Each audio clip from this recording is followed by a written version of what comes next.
मैंने अभी अभी बताया, मैंने कहा कि मुझे उन्होंने 3 करोड़ रुपए ऑफ़र किए थे। ये समझ लो एक दक्षिणा थी पार्टी में आने के लिए। तो पैसा कितना होगा इनके पास तो वो तो आप खुद अंदाज़ा लगा सकते हैं। दूसरी बात यह है कि ये जो जितना भी हो गया है ये सारा कुछ कश्मीर से बाहर हो गया। जब शाह फैसल एजुकेशन लीव पे गए थे 2 साल की यूएसए में, इतनी देर में ये भी 2 बार हो आई, शहला भी 2 बार हो आई यूएस में। इस पार्टी की फॉर्मेशन वहीं पे पड़ी हुई है। यहाँ आके जो मुझे सुनाया गया कि हमें एक पार्टी लॉन्च करनी है, इसकी सारी फॉर्मेलिटीज़ वहीं पे कंप्लीट हो गई थी।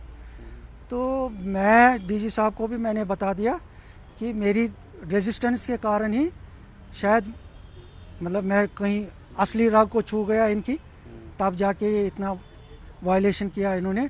यहाँ तक कि देखिए ना, बाप के ऊपर चार्जेस लगाना।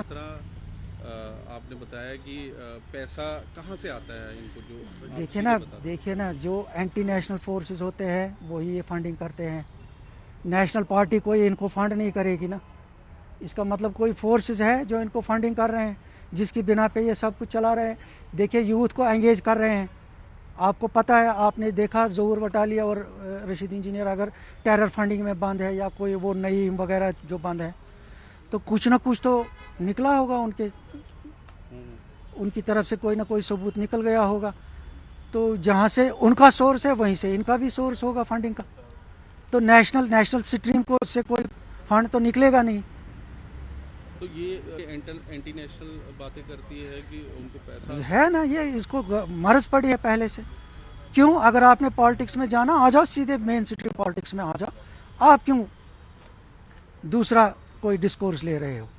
आ जाओ, मुझे उसमें कोई एतराज़ नहीं था जब तक कि CPIM में थी।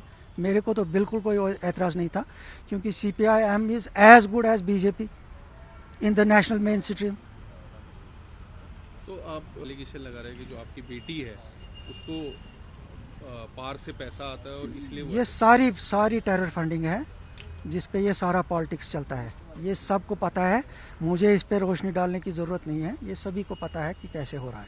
तो अपनी बेटी पे ही आप इन्हें बाप को डोमेस्टिक वायलेंस के केस में घर से बाहर निकाला है। तो बेटी ही के खिलाफ मैंने बोला होगा ना।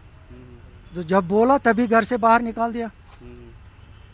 तो नहीं तो अगर उनको बोला कि ऐसे नहीं करना क्योंकि बेटी है। नहीं, मैंने शुरू से इसको, मैं कह रहा हूँ 2017 से मैं इसको ये खिलाफ हूँ, इसके खिलाफ। मुझे पहले सबसे बड़ी सरप्राइज़ ये मिली कि ये कश्मीर पॉलिटिक्स में आ गई। ये सबसे बड़ी सरप्राइज़ थी जो मैं एक्सपेक्ट नहीं कर, क्योंकि उसने नेम एंड फेम जो सारा है वो बाहर की पॉलिटिक्स से कमाया है। फिक्र आपकी, सोमवार से शुक्रवार रात 9 बजे